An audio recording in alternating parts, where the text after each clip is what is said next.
बिस्मिल्लाहिर्रहमानिर्रहीम। अस्सलामु अलैकुम वरहमतुल्लाहि वबरकातुहू। ऐसी औरत के लिए नमाज पढ़ना सख्त मना है। मोहतरम नाजरीन, बहैसियत मुसलमान हम पर 5 वक्त की नमाज फ़र्ज की गई है। नमाज का हुक्म तिलावत की निस्बत कई गुना ज़्यादा अहम है। नमाज इस्लाम का एक अहम रुकन है। नफली तिलावत करना ऑप्शनल है। करेंगे तो ठीक है, नहीं करेंगे तो कोई गुनाह नहीं। लेकिन नमाज छोड़ने वाला 22 आइम्मा के नज़दीक काफिर है। सारी जिंदगी नफली तिलावत नहीं करते, कोई बात नहीं, फासिक फिर भी नहीं होंगे, काफिर तो दूर की बात। इतना अहम हुक्म जो फर्ज नमाज का था, वहां अल्लाह ने उन फर्क का ख्याल नहीं रखा।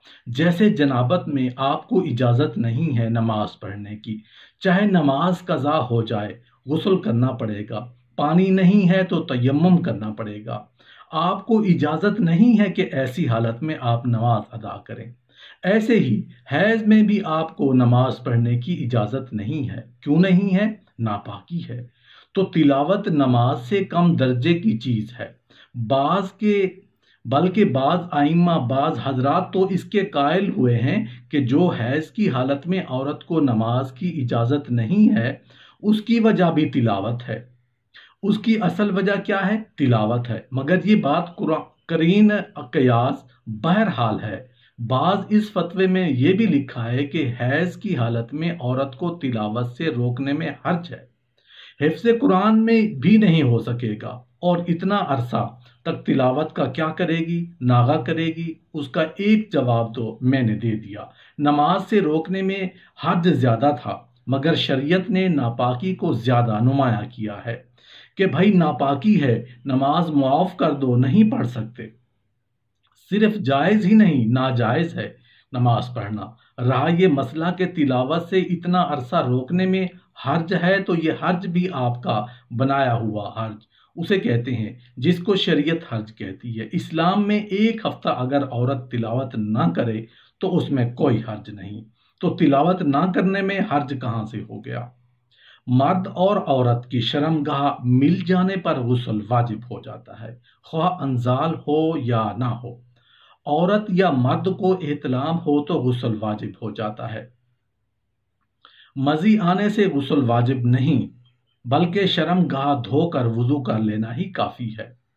गुस्ल जनाबत में पहले दोनों हाथ धोने चाहिए, फिर बर्तन में हाथ डालने चाहिए। जुनूबी जिस पानी में हाथ डाल दे वो पानी नापाक नहीं होता। हजरत अब्दुल्ला बिन अब्बास रज़ियल्लाहु अन्हु फरमाते हैं कि अज़वाज मुतहरात में से किसी ने एक टब के पानी से गुस्ल जनाबत किया। रसूलुल्लाह सल्लल्लाहु अलैहि वसल्लम तशरीफ लाए, वुजू या गुस्ल करने लगे तो बोली, अय अल्लाह के रसूल सल्लल्लाहु अलैहि वसल्लम, मैं हालत जनाबत में थी और मैंने उस टब के पानी से गुस्ल किया था। आप सल्लल्लाहु अलैहि वसल्लम ने फरमाया, पानी जुनूबी नहीं होता। ख़वातीन का गुस्ल जनाबत का तरीका। गुस्ल करने वाली को चाहिए कि पहले गिट्टे तक दोनों हाथ धोए, फिर इस्तंजे की जगह धोए। हाथ और इस्तंजे की जगह पर निजासत हो तब भी और ना हो तब भी, हर हाल में उन दोनों को पहले धोना चाहिए। फिर जहां बदन पर निजासत लगी हो पाक करके फिर वुजू करे। और अगर किसी चौकी या पत्थर पर गुस्ल करती हूं तो वुजू करते वक्त पांव भी धो लें। और अगर ऐसी जगह है कि पांव भर जाएंगे और गुस्ल के बाद फिर धोने पड़ेंगे तो सारा वुजू करे मगर पांव ना धोए। फिर वुजू के बाद 3 मरतबा अपने सर पर पानी डाले, फिर 3 मरतबा दाहिने कंधे पर, फिर 3 बार बाएं कंधे पर पानी डाले। इस तरह के सारे बदन पर पानी बह जाए। फिर उस जगह से हटकर पाक जगह में आए और फिर पांव धोए। और अगर वुजू के वक्त पांव धो लिए हों तो अब धोने की हाजत नहीं। पहले सारे बदन पर अच्छी तरह हाथ फेर लें, तब पानी बहाएं ताकि सब जगह अच्छी तरह पानी पहुंच जाए, कहीं सूखा ना रहे। गुस्ल के तरीके में बात चीजें फर्ज हैं, उनके बगैर गुस्ल दुरुस्त नहीं होता, आदमी नापाक रहता है। और बात चीजें सुन्नत हैं, उनके करने से सवाब मिलता है, और अगर ना करें तो भी गुस्ल हो जाता है। फर्ज फकत 3 चीजें हैं। اس طرح کلی کرنا کہ سارے منہ میں پانی پہنچ جائے، ناک میں پانی ڈالنا جہاں تک ناک کی نرم ہے، سارے بدن پر پانی پہنچانا۔ غسل کرتے وقت قبلہ کی طرف منہ نہ کریں اور پانی بہت زیادہ نہ پھینکیں اور نہ بہت کم لیں کہ اچھی طرح غسل نہ ہو سکے، اور ایسی جگہ غسل کریں کہ اس کو کوئی نہ دیکھے، اور غسل کرتے وقت باتیں نہ کریں۔ غسل کے بعد کسی کپڑے سے اپنا بدن پونچھ ڈالیں اور بدن ڈھکنے میں بہت جلدی کریں، یہاں تک کہ اگر وضو کرتے وقت پاؤں نہ دھوئے ہوں تو غسل کی جگہ سے ہٹ کر پہلے اپنے بدن کو ڈھکیں، پھر دونوں پاؤں دھوئیں۔ اگر تنہائی کی جگہ ہو جہاں کوئی نہ دیکھ پائے تو ننگے ہو کر نہانا بھی درست ہے، چاہے کھڑی ہو کر نہائیں یا بیٹھ کر، اور چاہے غسل خانہ کی چھت پھٹی ہوئی ہو یا پٹی نہ ہو، لیکن بیٹھ کر نہانا بہتر ہے کیونکہ اس میں پردہ زیادہ ہے، اور ناف سے لے کر گھٹنے کے نیچے تک دوسری عورت کے سامنے بھی بدن کو کھولنا گناہ ہے۔ اکثر عورتیں دوسروں کے سامنے بالکل ننگی ہو کر نہاتی ہیں، یہ بڑی بری اور بے غیرتی کی بات ہے۔ جب سارے بدن پر پانی پڑ جائے اور کلی کر لیں اور ناک میں پانی ڈال لیں تو غسل ہو جائے گا، چاہے غسل کرنے کا ارادہ ہو چاہے نہ ہو۔